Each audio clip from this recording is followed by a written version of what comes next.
Olá, sejam bem-vindos ao canal Viagem Espacial. Aqui estaremos falando de tudo que envolve o universo, estrelas, planetas, eclipses, cometas, asteroides e muito mais. Então se inscrevam no canal, dê aquele like e ative o sininho das notificações para receber novos vídeos, e também compartilhem com seus amigos e familiares. Agradecemos por vocês escolherem o nosso canal, muito obrigado. Plutão leva 248 anos para completar uma órbita. Desde que foi descoberto, Plutão ainda não completou uma volta ao redor do Sol. Isso ocorrerá somente em 2178. Suas características orbitais são bastante diferentes das dos planetas, que seguem uma órbita quase circular ao redor do Sol próximo a um plano horizontal chamado eclíptica. Em contraste, a órbita de Plutão é altamente inclinada em relação à eclíptica, mais de 17º e excêntrica. Devido a essa excentricidade, uma pequena parte da órbita de Plutão está mais próxima do Sol do que a de Netuno.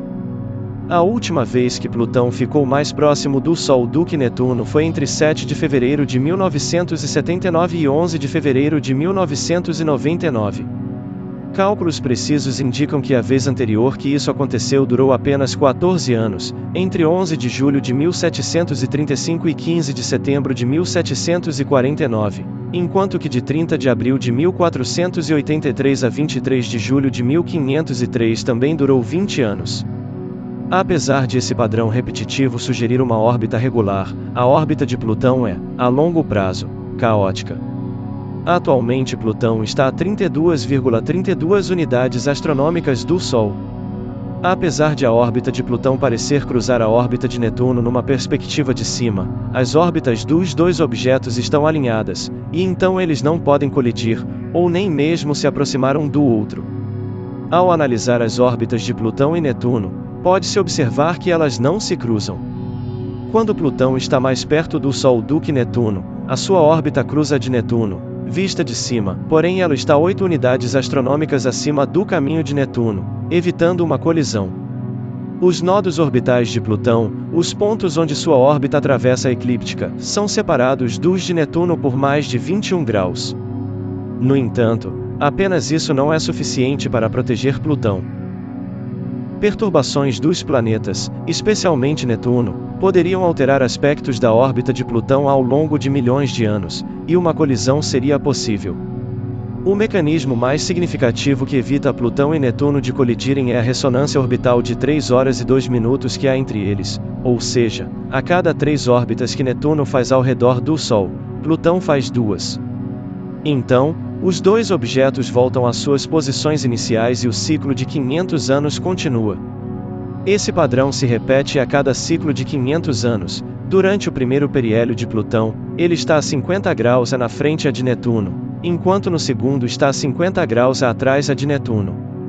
A ressonância 3 horas e 2 minutos entre Plutão e Netuno é estável, e é preservada por milhões de anos.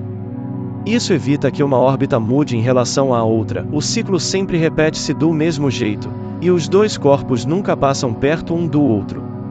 Portanto, mesmo se a órbita de Plutão não fosse inclinada, ele e Netuno nunca se colidiriam. Estudos numéricos mostraram que, ao longo de milhares de anos, a natureza geral do alinhamento entre Plutão e Netuno não muda. No entanto, há várias outras ressonâncias e interações que governam os detalhes de seu movimento relativo, e melhoram a estabilidade de Plutão. Isso vem principalmente de outros dois mecanismos, além da ressonância 3 horas e 2 minutos. Primeiro, o argumento do periélio de Plutão, o ângulo entre os pontos onde ele cruza a eclíptica e o ponto onde ele está mais próximo do Sol, libra cerca de 90 graus.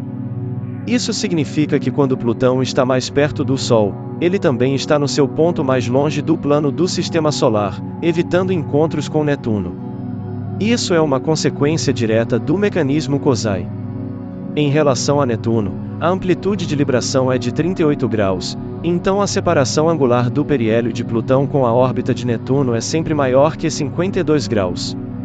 Uma separação angular como essa mais perto ocorre a cada 10.000 anos. Segundo, as longitudes dos nós ascendentes dos dois corpos, o ponto onde eles cruzam a eclíptica, estão em uma ressonância próxima com a libração. Quando as duas longitudes estão iguais, o periélio de Plutão se localiza exatamente a 90 graus, e ele chega mais perto do Sol em seu pico acima da órbita de Netuno. Em outras palavras, quando Plutão intercepta o plano da órbita de Netuno mais perto, ele precisa estar em seu ponto mais longe além dele. Isso é conhecido como superressonância 1 hora e 1 minuto, e é controlada por todos os planetas jovianos. Descoberta em 2015, embora a equipe da missão New Horizons ainda não está pronto para declarar que as manchas observadas são geysers atirando plumas de vapores sobre Plutão, os cientistas dizem que as manchas e estrias se assemelham a geysers ativos na Lua de Netuno, Tritão, que foram descobertos em 1989. O período de rotação de Plutão é igual a 6,39 dias. Como Urano, Plutão gira de lado em relação ao seu plano orbital, como uma inclinação axial de 120 graus, então a variação entre suas estações do ano é extrema. Durante o solstício, um hemisfério está permanentemente de dia, enquanto o outro está permanentemente de noite. Plutão está muito longe da Terra, o que dificulta observações detalhadas e envio de sondas. Alguns detalhes de Plutão foram revelados pela sonda New Horizons em 2015, ainda muitos detalhes vão continuar desconhecidos. De todas as características físicas, a Sputnik Planitia, originalmente chamada Sputnik Planum, popularmente conhecida como coração de Plutão, é hoje a característica geográfica mais reconhecível do planeta. Essas planícies em forma de coração, segundo um estudo, são recortadas com dunas de areia, onde a areia é feita de gelo sólido de metano. A geografia plutoniana está voltada principalmente para o que é chamado geografia física na Terra, isto é, a distribuição de características físicas em todo Plutão e suas representações cartográficas. Em 14 de julho de 2015, a espaçonave New Horizons se tornou a primeira espaçonave a voar por Plutão e durante seu breve sobrevoo, a sonda fez medições geográficas e observações detalhadas de Plutão e suas luas. A magnitude aparente média de Plutão é 15,1, aumentando para 13,65 durante o perélio. Para vê-lo, é necessário um telescópio com uma abertura de pelo menos 30 centímetros. Visto ao telescópio, ele tem aparência similar à de uma estrela e não possui disco visível devido ao seu diâmetro angular, que é de apenas 0,11, até mesmo visto em telescópios grandes, Plutão é visto como um ponto iluminado, refletindo a luz do Sol. A distância e os atuais limites de telescópios fazem com que seja impossível fotografar detalhes da superfície de Plutão. Os mapas mais antigos de Plutão, feitos na década de 1980, eram mapas do brilho de Plutão feitos a partir de observações de eclipses causados por sua maior lua, Caronte.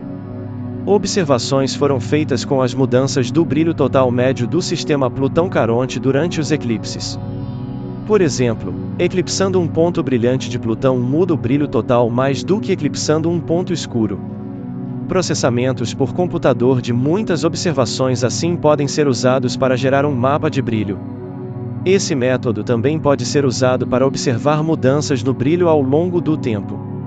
Os mapas até então disponíveis de Plutão foram produzidos a partir de observações feitas pelo telescópio espacial Hubble, que ofereciam a melhor resolução possível com a tecnologia atual, e mostram vários detalhes, incluindo regiões polares e grandes pontos brilhantes. Os mapas são produzidos por um complexo processamento por computador, que encontra a melhor posição para as pequenas imagens do Hubble. Como as duas câmeras do Hubble usadas para gerar esses mapas não estão mais funcionando, esses mapas ficaram sendo os melhores mapas de Plutão até a visita da sonda New Horizons em 2015. Esses mapas, juntos com a curva de luz de Plutão e as variações periódicos em seu espectro infravermelho, revelaram que a superfície de Plutão é notavelmente variável, com grandes mudanças no brilho e na cor. Plutão é um dos objetos com mais contraste do Sistema Solar, com tanto contraste quanto a Lua de Saturno Jápeto. As cores variam entre preto, laranja escuro e branco. A superfície de Plutão mudou entre 1994 e 2003, a região polar do norte ficou mais brilhante e o hemisfério sul escureceu. A vermelhidão geral de Plutão também aumentou consideravelmente, entre 2000 e 2002. Essas mudanças rápidas provavelmente estão relacionadas a variações de estações do ano, que são grandes em Plutão devido à inclinação axial e à excentricidade orbital. Análises espectroscópicas da superfície de Plutão revelaram que ela é composta a mais de 98% de gelo de nitrogênio, com traços de metano e monóxido de carbono. Um hemisfério de Plutão contém mais gelo de metano, enquanto o outro contém mais gelo de nitrogênio e monóxido de carbono. Observações de Plutão feitas pelo telescópio Hubble estimam uma densidade entre 1,8 e 2,1 gramas por centímetro cúbico, sugerindo uma composição interna de aproximadamente 60% de rocha e 40% de gelo. Como a decadência de minerais radioativos eventualmente iria aquecer os gelos o suficiente para as rochas se separarem deles, cientistas esperam que a estrutura interna de Plutão seja diferenciada, com o material rochoso estabilizado em um denso núcleo cercado por um manto de gelo. O diâmetro do núcleo deve ser de cerca de 1.700 km, 70% do diâmetro de Plutão. É possível que o aquecimento continue atualmente, criando uma camada de oceano líquido de 100 a 180 km de profundidade no núcleo. O Institute of Planetary Research calculou que a relação densidade-raio de Plutão está em uma zona de transição, junto com Tritão, e entre satélites gelados como as luas de tamanho médio de Saturno e Urano e os satélites rochosos como Europa. A massa de Plutão é de 1,32 kg, menos de 0,24% da massa da Terra, enquanto que as melhores estimativas para seu diâmetro são de 2.306 km, aproximadamente 66% do diâmetro da Lua. Determinações do tamanho de Plutão são complicadas por sua atmosfera e névoa de hidrocarboneto. Astrônomos, inicialmente pensando que Plutão era o planeta X, inicialmente calcularam sua massa a partir dos efeitos em Urano e Netuno.